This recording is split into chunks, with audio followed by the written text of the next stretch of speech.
Hello students, in today's session we are going to look at stack and queue with linked list. What is a linked list? First let's try to understand that. A linked list always has got nodes having two parts. One is the data part and the other is the address part. Why address part? Because we are going to use here dynamic memory allocation. That means the use of malloc or calloc as required.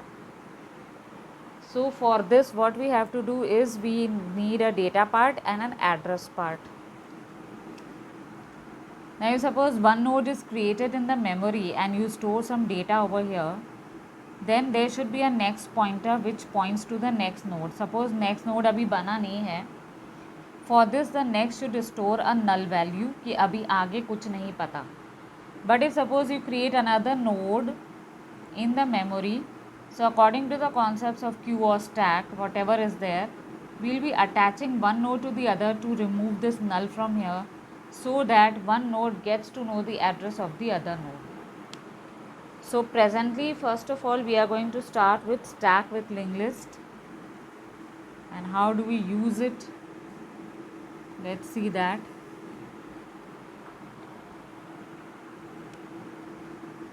For this we need to create a structure. Suppose we have got a structure employee having name, department and salary. So how do we use it? Struct emp. For name we are going to keep here a character array of 20 size. Then a department again of 20 size. And a salary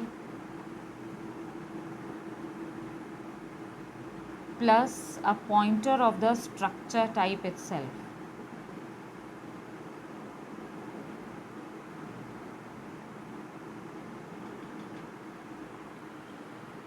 This structure type of pointer is going to store the address of the next node. And once you have created your structure, you can declare here some pointers, like presently I am going to use a stack, so I need a top and one more pointer. Now if suppose we are in void main,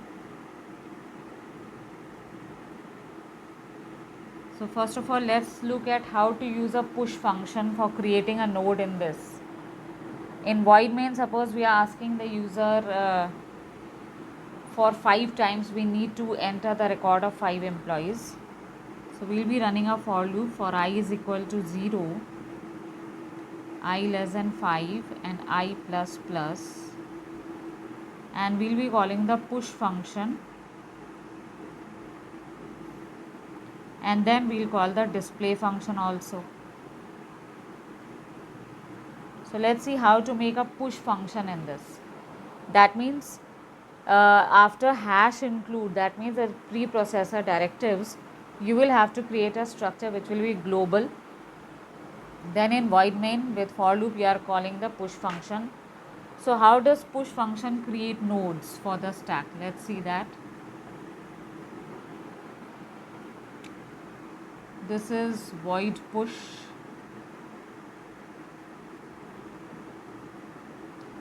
And first of all we need to declare some local variables over here. One for name, one for department and the other for salary. With printf we are going to ask enter name, department and salary.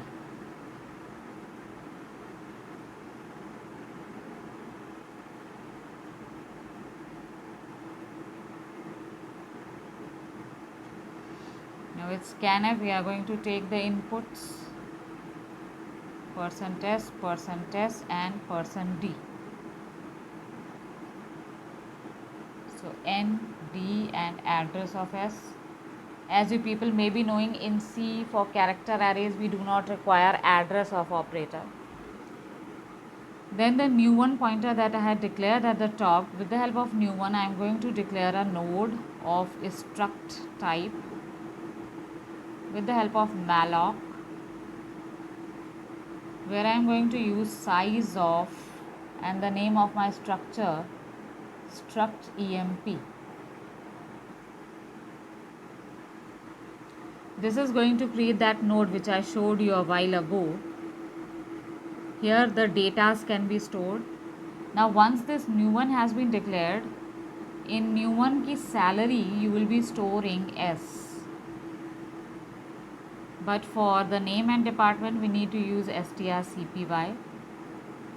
New one का name will be taking this value of n, and strcpy new one का department is going to take this d, and then new one का next should be null. Why null? Because it doesn't know कि मेरे बाद कौन सा node है. So every new node that we are going to create will be having these values, and the next will be having a null. Then we are going to check if top is equal to null. Alternatively, you can also write if not top. It's the same. तो क्योंकि top अभी बना नहीं है, the stack is empty, तो फिर top क्या करेगा, वो न्यू वन को ले लेगा. दैट मीन्स अब ये जो न्यू वन नाम का नोड है जिसमें नेम डाला था आपने डिपार्टमेंट सैलरी, इसका नाम टॉप हो जाएगा. इसके नेक्स्ट में आप नल पहले ही डाल चुके हैं. दैट मीन्स अब पहले शुरुआत हो गई आपके स्टैक की. This is for the first time. But if second time again you enter into this, क्योंकि वो 5 बार कॉल कर रहे थे हम लोग मेन से, तो again it is going to take new name department salary. Again it will create a new one node. New one के सैलरी में एस डाल देगा, नेम और डिपार्टमेंट में एन और डी, और न्यू वन के नेक्स्ट में नल. लेकिन अब की बार आपका टॉप नल नहीं है, so it is going to the else part where new one के नेक्स्ट में we are going to put the old top and top is equal to new one. Now what does this mean? Let's see. जैसे ये आपका top था, अभी आपने new one से एक नया नोड बनाया था, है ना, ये दोबारा बनाया, नेम डिपार्टमेंट सैलरी ले ली. इसके नेक्स्ट में नल था, पर ये कह रहा है कि अब टॉप नल नहीं है, तो न्यू वन के नेक्स्ट में पुराना वाला ये टॉप स्टोर हो जाएगा. दैट मीन्स ये जो पहले बना हुआ था नोड, ये यहाँ लग जाएगा, और ये जो न्यू वन है इसका नाम टॉप हो जाएगा. So every time we are creating a new node, वो सबसे पहले बैठेगा और पुराने वाले को पीछे धकेल देगा.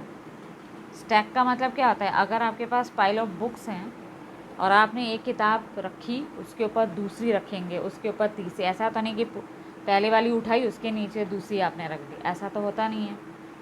सो this same thing we are doing here, कि पहले हमने जो बनाया था उसको पीछे धकेल देंगे, एंड ये न्यू नोड है ये सबसे पहले लग जाएगा. राइट. अब इसके आधार पे हमें ये क्वेश्चन अगर मिलता है कि हमें इस जो 5 एम्प्लॉयज़ हैं हर एक का HRA और DA निकालना है, तो we will be using a display function जिसमें हम सारी डिटेल्स सबकी प्रिंट करा सकते हैं. जो मैंने P पॉइंटर ऊपर बनाया था, तो P is equal to top ले लेंगे, यानी कि वो सबसे पहला नोड जो बैठा हुआ है सबसे पहले उसको ले लेगा और चेक करेगा while P not equal to null.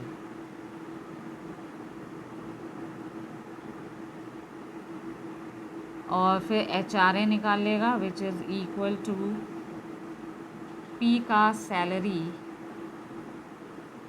Into 0.10. ऐसे ही DA निकाल लेगा which is equal to P का सैलरी इंटू 0.12.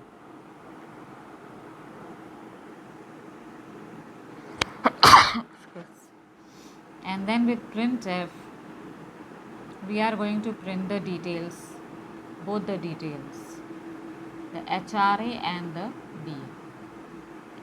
अब ये तो पहले एम्प्लॉय का ऐसे प्रिंट करा दिया. आगे वाले एम्प्लॉय में जाने के लिए we are going to write P is equal to P का नेक्स्ट.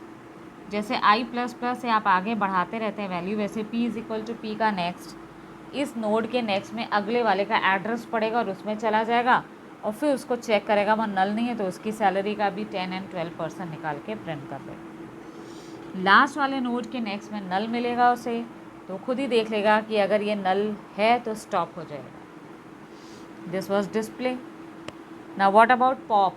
पॉप में आपके पास कोई चॉइस नहीं होता है, पॉप में केवल ऊपर वाला ही डिलीट होगा जो टॉप है। तो उसके लिए हम क्या करेंगे, वॉइड पॉप, ये p is equal to top ले लेंगे, ये पहला वाला नोड ले लेगा, फिर top is equal to top का नेक्स्ट। टॉप क्या करेगा, पहले वाले को छोड़ के सेकेंड वाले पे चला जाएगा, उसका नाम टॉप हो जाएगा। एंड आप फ्री p को करा लेंगे। जस्ट 3 लाइन फंक्शन, और यहीं पर ही आपका पहला नोड डिलीट हो जाएगा। सो p क्या करेगा, पहला वाला नोड लेगा, पहला वाला नोड सेकेंड वाले पे जाके उसका नाम टॉप कर देगा, और फ्री आप p को करा लेंगे।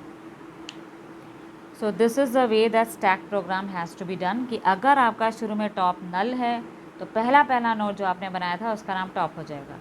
लेकिन अगर आप सेकेंड टाइम अंदर घुसे और आपने न्यू वन से एक नया नोड बनाया, तो उस नए नोड के नेक्स्ट में पुराना वाला टॉप उठा के डाल दीजिए, और इस नए वाले का नाम टॉप हो जाएगा।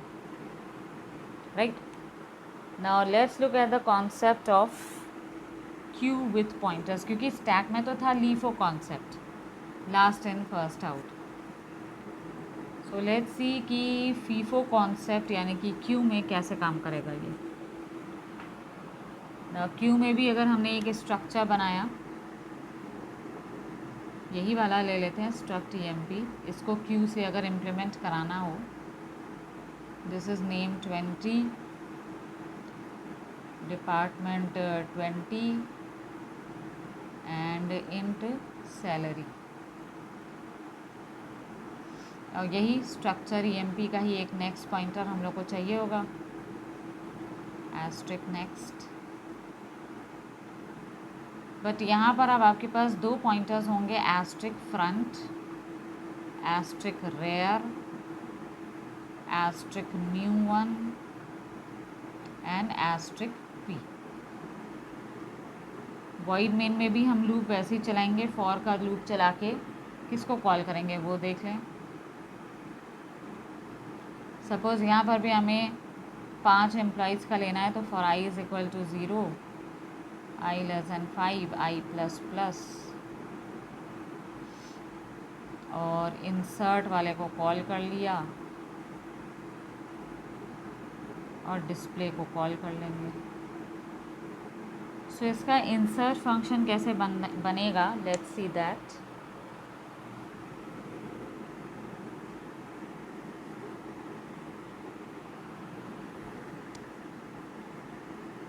void insert,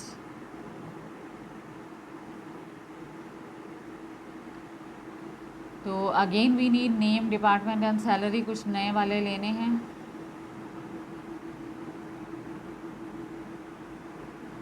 और सैलरी का s, तो यहाँ printf करते हुए we are asking enter name, department and salary. So scanf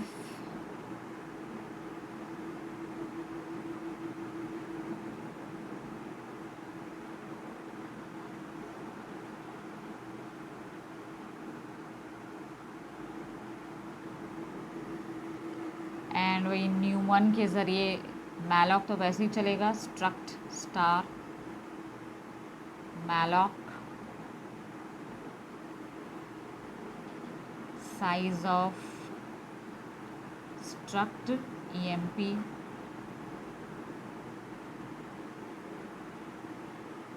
and new one की सैलरी में तो s डाल देंगे,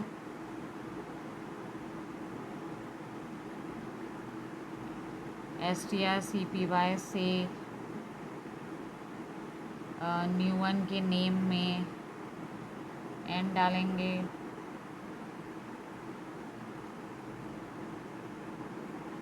और न्यू वन का डिपार्टमेंट को d दे देंगे, एंड न्यू वन के नेक्स्ट में नल।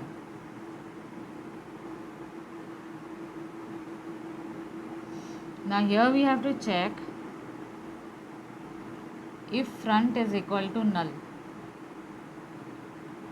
अगर इसका फ्रंट नल है तो फ्रंट को भी ये न्यू वन दे देंगे और रेयर को भी, यही इकलौता नोड होगा।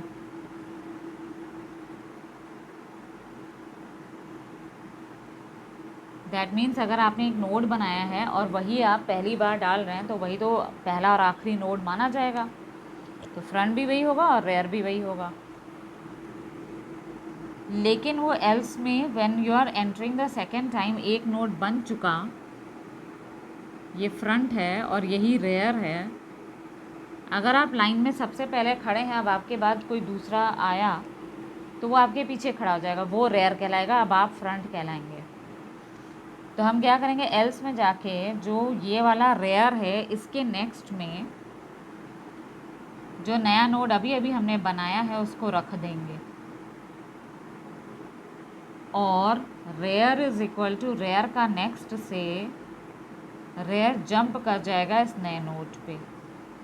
मतलब जैसे न्यू वन एक और नया नोड अभी बना, अब ये लगना चाहता है तो क्यू में तो ये होगा कि बाद ही में लगेगा, जो पहला नोड है वो अपनी जगह पे ही रहेगा। तो इस रेयर के नेक्स्ट में we are keeping this new node over here. फिर रेयर को यहाँ से अपना लेबल हटाना होगा, तो rear is equal to rear का नेक्स्ट है रेयर, यहाँ जाके इसका नाम रेयर रख देगा, राइट। तो मतलब ये है कि अगर पहली बार आपका क्यू खाली है एंड फ्रंट इज नल तो फ्रंट और रेयर दोनों एक ही नोड की तरफ पॉइंट करेंगे। लेकिन अगर आपने दूसरी बार कोई नया नोड बनाया है तो आप ये वाला जो रेयर पहले वाला था उसके नेक्स्ट में इस नए नोड को डालिए और रेयर को कहाँ ले जाएंगे, इस नए नोड की तरफ, ताकि इसका नाम रेयर हो जाए। ठीक है। अब आता है कि if suppose we have to count how many employees have the salary greater than 10,000, इस क्यू में जितने भी एम्प्लॉयज़ हैं। So let's see that. void display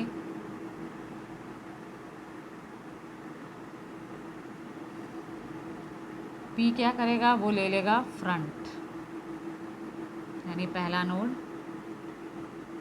while P not equal to null. और हमें चेक करना है कि अगर P की salary is greater than 10,000 then एक काउंटर लगा दीजिए। ये काउंटर यहाँ हमें 0 से इनिशियलाइज करना होगा। फिर P आगे कैसे बढ़ेगा, P is equal to P का next, and as soon as you are outside the while loop आप printf से C को प्रिंट करा दीजिए, जो आपको टोटल काउंट वैल्यूज़ बताएगा कि कितने लोगों की सैलरी 10,000 से ऊपर है। ये तो था void डिस्प्ले। देन अगर हमें डिलीट करना हुआ तो इसमें भी हमारे पास कोई चॉइस नहीं है। जैसे लाइन में अगर आप पहले खड़े और आपको टिकट मिल गई तो आप ही तो पहले लाइन छोड़ के चले जाएंगे, ऐसा तो नहीं है कि बाद वाला आपके बाद जा रहा है। तो यहाँ पर भी we don't have any choice. हम void डिस्प्ले बनाएंगे,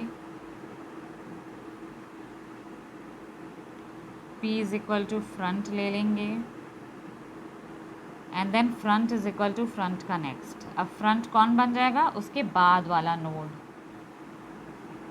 क्योंकि आप ऑलरेडी पहला नोड P को दे चुके हैं। तो अब आप फ्री P कराइए, वो ख़त्म हो जाएगा पहला वाला node, right. So this is the way that you have to do the programming in Q.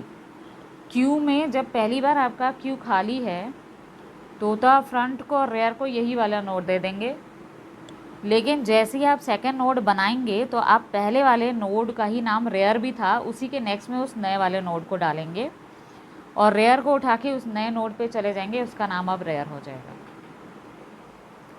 Display में तो वैसे ही बस P is equal to front ले लिया, while P not equal to null, उस पहले नोड की सैलरी चेक कराई, काउंटर लगा दिया, फिर आगे बढ़ते जा रहे हैं जब तक वो आखिरी नोड पर ना पहुँचे जहाँ पर नल मिल रहा है। और डिलीट वाले में भी P को फ्रंट दे देंगे, पहला वाला node, front is equal to front का नेक्स्ट से फ्रंट पहले वाले को छोड़ के सेकंड पे चला जाएगा और आप फ्री पी को करा देंगे. So this is the way that you have to do the program in stack and queue with linked list. So hope this is clear to you, and if you have understood it, you can press the like button and subscribe to our channel. Thank you.